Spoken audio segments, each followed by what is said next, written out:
നെഞ്ചോട് ചേർത്ത് ഭാഗം 6. എങ്ങോട്ടാ ഇത്ര നേരത്തെ തന്നെ? എവിടേക്കാണെന്ന് സഫിയാത്താക്ക് അറിയാമെങ്കിലും അങ്ങനെ ചോദിച്ചു. ഹോസ്പിറ്റല്. അവിടെ എന്തേലും ആവശ്യമുണ്ടെങ്കിലോ? മോളെയും കൊണ്ടാണോ ഈ തണുപ്പത്ത് പോണേ? ആ, അത് ഉമ്മ മോൾക്ക് സൈനെ കാണാഞ്ഞിട്ട്. തണുപ്പൊരു പ്രശ്നല്ല, കാറിലല്ലേ പോണേ. ഉമ്മയുടെ മുഖത്ത് നോക്കാതെ പറയുന്നവനെ സാഗോദം നോക്കി നിന്നു ആ ഉമ്മ. മോൾക്കാണോ നിനക്കാണോ കാണാൻ പോതിയെന്നൊരു ചോദ്യം ഉമ്മാന്റെ നാവിൻ തുമ്പിൽ വന്നെങ്കിലും ഉമ്മ അത് ചോദിച്ചില്ല. വെറുതെ അവന് ചമ്മന്നത് കാണണല്ലോ എന്ന് കരുതി. കുറച്ചു നേരം നിക്കാണേല് ചായക്കുള്ളത് എന്തേലും ഉണ്ടാക്കി തരാ. എന്നാ പിന്നെ കാന്റീനിൽ നിന്ന് വാങ്ങണ്ടല്ലോ. അത് വേണമെന്ന മട്ടിലവൻ ഒന്ന് ആലോചിച്ചു. പിന്നീട് എന്നാ നിങ്ങള് വരി, നമുക്ക് വേഗത്തിൽ എന്തെങ്കിലും ഉണ്ടാക്കാം. അത് പറച്ചിലും മോളെയും എടുത്ത് നടക്കലും കഴിഞ്ഞു. ഇതെന്ത് മറിമായ റബ്ബേ. സഫിയാത്ത വേഗം നിസ്കാര കുപ്പായം മാറ്റി വന്നു. എന്തുണ്ടാക്കും? പുട്ടുണ്ടാക്കാം, അതാകുമ്പോ എളുപ്പാണ്. സഫിയാത്ത പുട്ടിനുള്ള പൊടി റെഡിയാക്കുന്നതിനിടയിൽ മുജീബ് തേങ്ങ പൊളിച്ചു ചിരകാൻ തുടങ്ങി. ഇട്ട ഡ്രസ്സിലൊന്നും ആകാതിരിക്കാൻ വളരെ ശ്രദ്ധിച്ചാണ് മുജീബ് ചെയ്യുന്നത്. സഫിയാത്ത ആലോചിക്കുകയായിരുന്നു മകന്റെ ഈ മാറ്റം. മുമ്പൊക്കെ ഇങ്ങനെ ആയിരുന്നു. പണികളിലൊക്കെ നല്ലോണം സഹായിക്കും, ഓരോ തമാശയൊക്കെ പറഞ്ഞ് ചിരിച്ചങ്ങനെ. പിന്നെല്ലാം നഷ്ടപ്പെട്ടു. കളിച്ചിരികളൊന്നുമില്ലാത്ത വീട് തന്നെ ഉറങ്ങിപ്പോയി. പിന്നെ പൊന്നൂസ് വർത്താനം പറയാൻ തുടങ്ങിയിട്ടാണ് ഇവിടെ ഒന്ന് ഉണർന്നത്. പിന്നീട് മുജീബിന് മോളോട് മാത്രമായി കളിച്ചിരികള്. അങ്ങനെ ഇതൊക്കെ കണ്ട് ആ ഉമ്മയുടെ കണ്ണുകൾ നിറഞ്ഞു. റബ്ബേ, നിന്റെ കുട്ടിയുടെ സന്തോഷം നിലനിർത്തണേ. മൗനമായി ആ ഉമ്മ ദുആ ചെയ്തു. പുട്ടും മുട്ടക്കറിയും പെട്ടെന്ന് തന്നെ റെഡിയാക്കി പാത്രത്തിലാക്കി കാറിൽ കൊണ്ടുവച്ചു. പോട്ടെ ഉമ്മ, വാതിലടച്ചോളി. എളാമാരോട് പറഞ്ഞിട്ടുണ്ട് ഇങ്ങോട്ടൊക്കെ ഒന്ന് ശ്രദ്ധിക്കാന്. ഉമ്മയെ നോക്കി സലാം പറഞ്ഞ് ഡ്രൈവിംഗ് സീറ്റിലേക്ക് കയറി അവൻ. മകന്റെ മുഖത്തെ തെളിച്ചം കണ്ട ആ മാതാവിന്റെ മനം നിറഞ്ഞു. അങ്ങനെ അവര് ഹോസ്പിറ്റലിലെത്തി. വണ്ടി ഒതുക്കി മോളൊരു കയ്യിലെടുത്തു. മറു കയ്യിൽ സാധനങ്ങളും എടുത്ത് ഡോറ് ക്ലോസ് ചെയ്തു. രാവിലെ ആയതിനാൽ തിരക്ക് ആകുന്നേ ഉള്ളൂ. അങ്ങനെ റൂം ലക്ഷ്യമാക്കി നടന്നു. നീങ്ങുമ്പോ ഹൃദയം അതിന്റെ അവകാശിയെ കാണാനായി തിടുക്കം കൂട്ടുതറിഞ്ഞു മുജീബ്. റൂമിന് മുന്നിലെത്തി മോളെ പതിയെ താഴെ നിർത്തി. എന്താണ് ഈ നെഞ്ചിങ്ങനെ പിടക്കുന്നത്? ആദ്യമായാണ് ഇങ്ങനെ ഒരു അനുഭവം. കൗമാരക്കാരന്റെ മനസ്സായിരിക്കുന്നു ഇപ്പോ. അത്രമേൽ പ്രിയപ്പെട്ട ഒരാളെ കാണാൻ കൊതിക്കുന്നൊരു മനസ്സ്. ഇടത് നെഞ്ചിൽ കൈപ്പത്തി ഒന്ന് അമർത്തി വെച്ചു. പതിയെ റൂമിന്റെ വാതിൽ തട്ടി. നിമിഷങ്ങൾക്ക് ശേഷം വാതിൽ തുറക്കപ്പെട്ടു. മുന്നിലുള്ള ആളെ കണ്ട് അവനൊന്ന് പതറി. എത്രമാത്രം കാണാൻ ആഗ്രഹിച്ചോ ആ ആളിതാ മുമ്പില്.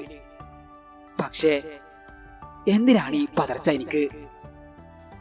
ആ വലിയ കണ്ണുകളിലേക്ക് നോക്കി നിന്നു മുജീബ്. സൈനയും ഒന്ന് ഞെട്ടിപ്പോയിരുന്നു. ഒരിക്കലും പ്രതീക്ഷിച്ചതല്ല ഈ ആളെ. അതും ഇത്ര നേരത്തെ. നേഴ്സ് ആവുമെന്ന് കരുതിയാണ് വാതിൽ തുറന്നത്. അങ്ങനെ ഒരു വേള നോട്ടങ്ങൾ തമ്മിലുടങ്ങെങ്കിലും പെട്ടെന്ന് മിഴികൾ മാറ്റി രണ്ടുപേരും. തനിക്ക് നേരെ കൈ നീട്ടിയ മോളയും എടുത്ത് വാതിൽക്കൽ നിന്നും മാറിക്കൊടുത്തു. ഉപ്പയോടും ഉമ്മയോടും വിവരങ്ങളൊക്കെ തിരക്കുമ്പോഴും അവന്റെ നോട്ടം സൈനയിൽ പാറി വീണു. അങ്ങനെ ഡോക്ടറെ കണ്ട് സംസാരിച്ച് വീട്ടിലേക്ക് തിരിച്ചു മുജീബ്. ഇന്നും സ്കൂൾ ലീവാക്കാനാകില്ല, വീട്ടിലെത്തിയിട്ട് വേണം സ്കൂളിൽ പോകാന്. അങ്ങനെ മോളെയും എടുത്ത് പുറത്തേക്ക് നടക്കുമ്പോ സൈന ഒന്ന് വരാന്ത വരെയെങ്കിലും വരുമെന്ന് അവൻ പ്രതീക്ഷിച്ചു. പക്ഷേ മോൾക്ക് മുത്തമേകി അവനെ ഏൽപ്പിച്ചു സൈന. ഒരിക്കൽ പോലും സൈന മുജീബിനെ നോക്കിയില്ല. തിരിച്ചു പോരുമ്പോൾ പോയതിന് വിപരീതമായി നിരാശ തളം കെട്ടി മുജീബിന്. അങ്ങനെ 5-ാം ദിവസം ഉപ്പ ഡിസ്ചാർജായി. മുജീബും അളിയനും ഹോസ്പിറ്റലിലെത്തി. മുജീബിന്റെ വണ്ടിയിലാണ് വീട്ടിലേക്ക് തിരിച്ചത്. വീട്ടിലെത്തി എല്ലാം ഒന്ന് സെറ്റായ ശേഷം പോകാൻ റെഡിയായി മുജീബ്. ഇനിയും സൈന അവിടെ നിൽക്കുമോ എന്ന ആശങ്ക ഉണ്ടായിരുന്നു മുജീബിന്. ഉപ്പാന്റെ അടുത്ത് നിന്നും മാറാതെ നിന്നു അവൾ. ഇന്നും അവള് പോന്നില്ലേല് എന്തായാലും കൂടെ പോരാൻ വിളിക്കും. വിളിക്കല്ല, കൊണ്ടുപോയിരിക്കും, ഉറപ്പിച്ചു മുജീബ്. പക്ഷേ വിളിക്കേണ്ടി വന്നില്ല. കൂടെ സൈനയും ഇറങ്ങി. എല്ലാവരോടും യാത്ര പറഞ്ഞ് വരുന്നവൾക്കായി വണ്ടിന്റെ ഫ്രണ്ട് ഡോർ തുറന്നു കൊടുത്തു. ഒന്നും പറയാതെ കയറിയിരുന്നു സീറ്റിലേക്ക്. മുജീബ് അവളോട് സീറ്റ് ബെൽറ്റ് ഇടാൻ പറഞ്ഞു. കണ്ണടച്ച് ചാരിയിരിക്കുന്നവളെ ഒരു നിമിഷം നോക്കി മുജീബ് വണ്ടി എടുത്തു. എന്തെങ്കിലും വാങ്ങണോ?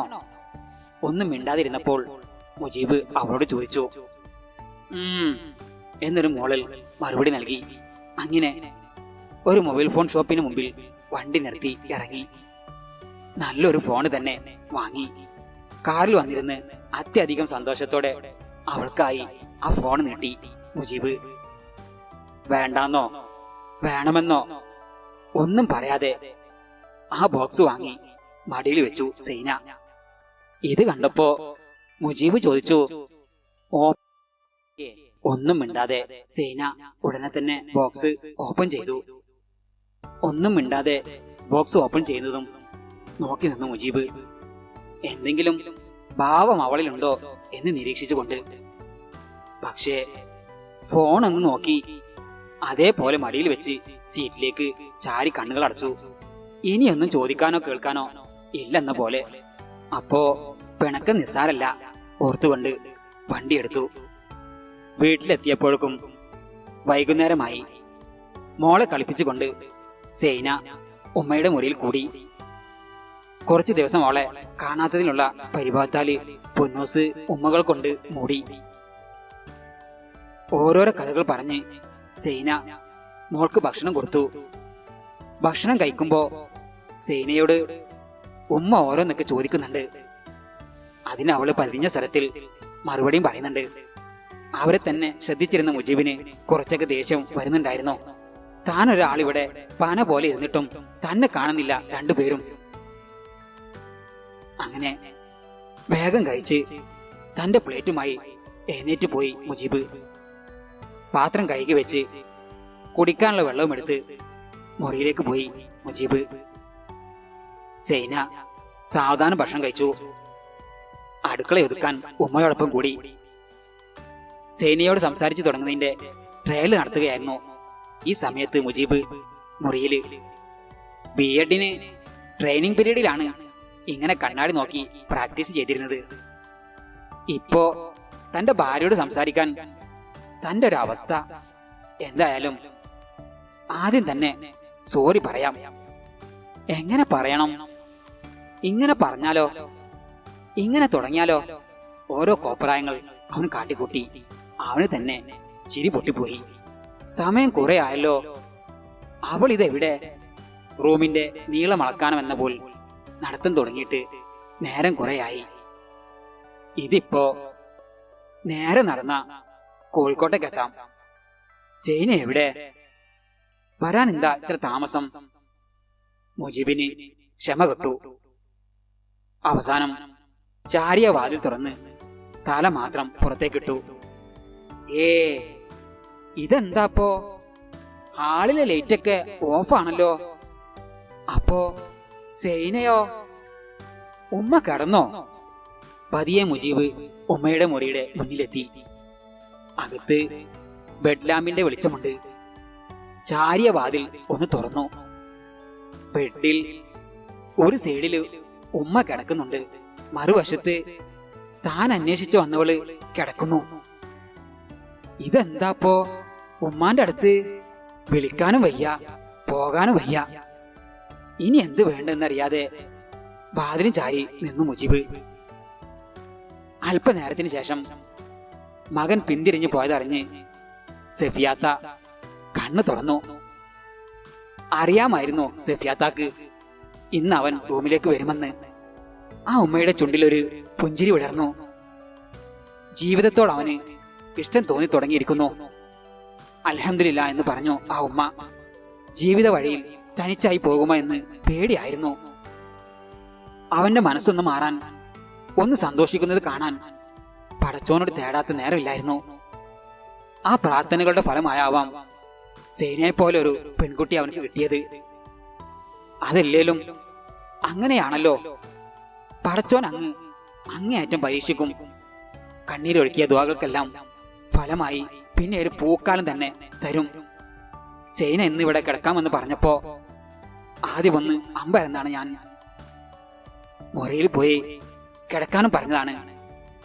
പക്ഷേ എന്നെ ഇറക്കി വിട്ടതല്ലേ ഉമ്മ, അതും ഒരു കാര്യമില്ലാതെ. ഇനി എന്നെ വിളിക്കാതെ ഞാൻ പോലമ്മ. ചുണ്ടു വിതുമ്പി കൊച്ചുകുട്ടികളെ പോലെ പറയുന്നവളെ വിലക്കാനായില്ല ആ ഉമ്മാക്ക്. അവള് പറയുന്നതും കാര്യമുണ്ടെന്ന് ഉമ്മാക്ക് മനസ്സിലായി. അഭിമാനം എന്നത് ആണിന് മാത്രമല്ലല്ലോ, പെണ്ണിനുമില്ലേ. കാര്യം തന്റെ മകൻ തന്നെയാണ്. എന്നാലും 2 ദിവസം ഇങ്ങനെ പോട്ടെ, എവിടെ എത്തുമെന്ന് നോക്കാലോ. സേനയുടെ മേലേക്ക് പുതപ്പിട്ട് കൊടുത്തു ആ ഉമ്മ തിരിഞ്ഞു കടന്നു. അങ്ങനെ രാവിലെ അടുക്കളയിൽ തിരക്കിട്ട പണിയിലാണ് ഉമ്മയും സേനയും. മുജീബ് അടുക്കള വാതിൽക്ക് വന്നു നിന്നു.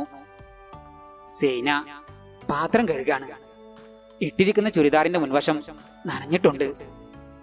ഉമ്മ പയറായിരുന്നു. ഇത് ഞാൻ ചെയ്യാം ഉമ്മ. ഉമ്മക്കരികിലെത്തി മുജീബ് കത്തിക്കായി കൈനീട്ടി. ഓ വേണ്ട, ഇതിപ്പോ കഴിയും. ശേഷം മുജീബ് സിങ്കിനരികിലേക്ക് പോയി. അതെ, പാത്രം ഞാൻ കഴുകാം. അവനത് പറഞ്ഞതും അവള് മാറിക്കൊടുത്തു. അവനൊന്ന് ഞെട്ടി. വേണ്ട എന്നൊരു വാക്കാണ് അവൻ പ്രതീക്ഷിച്ചത്. പക്ഷേ കുഴപ്പമില്ല, ഇതൊക്കെ എത്ര കണ്ടതാ എന്ന മട്ടിലവൻ പാത്രങ്ങൾ കഴുകാൻ തുടങ്ങി. സേന അടുക്കളയിൽ നിന്നും ഇറങ്ങി ചൂലെടുത്ത് മുറ്റടിക്കാൻ പോയി.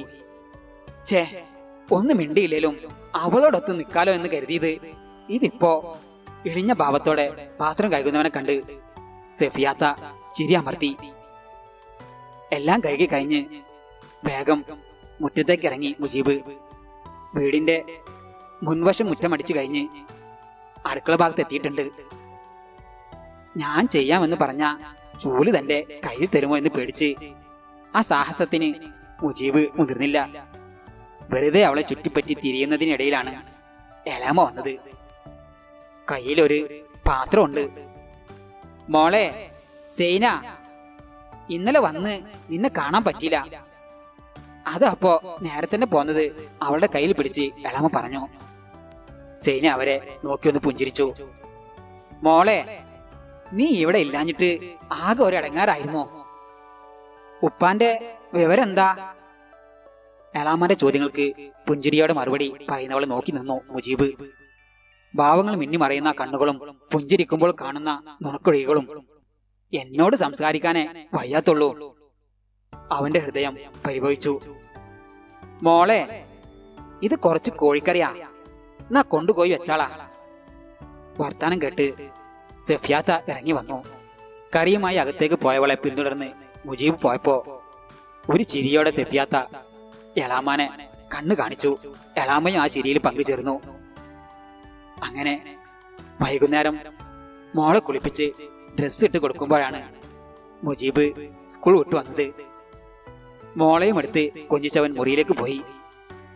ഫ്രഷായി വന്നപ്പോഴേക്കും ചായ ടേബിളിൽ എടുത്തു വെച്ചിരുന്നു. മോള് സോഫയിൽ ഇരുന്ന് കളിക്കുന്നുണ്ട്. ചായ കുടിക്കാതെ മുജീബ് അടുക്കളയിലെത്തി. ചായപാത്രം കഴുകി വെച്ച് തിരിഞ്ഞവൾ കണ്ടു വാതിൽക്ക് തന്നെ നോക്കി നിൽക്കുന്നവനെ. ഒന്ന് പതറിയെങ്കിലും അത് പുറത്ത് കാണിക്കാതെ സേന നിന്നു. കൈകള് കിച്ചൻ ടവലിൽ തുടച്ച് വേഗം പുറത്തേക്ക് നടന്നു. അടുത്ത നിമിഷം അവളുടെ വലത് കൈയിൽ അവന്റെ പിടി വീണു.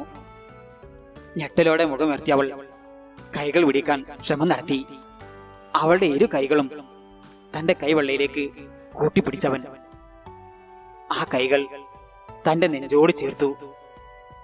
എന്നിട്ട് പറഞ്ഞു, ക്ഷമിച്ചൂടോ ഇനിയെങ്കിലും, സോറിട്ടോ. അവന്റെ നിറഞ്ഞ കണ്ണിലേക്ക് അവൾ നോക്കി നിന്നു. കഥയുടെ ബാക്കി ഭാഗം അടുത്ത ദിവസങ്ങളിൽ കേൾക്കാവുന്നതാണ്.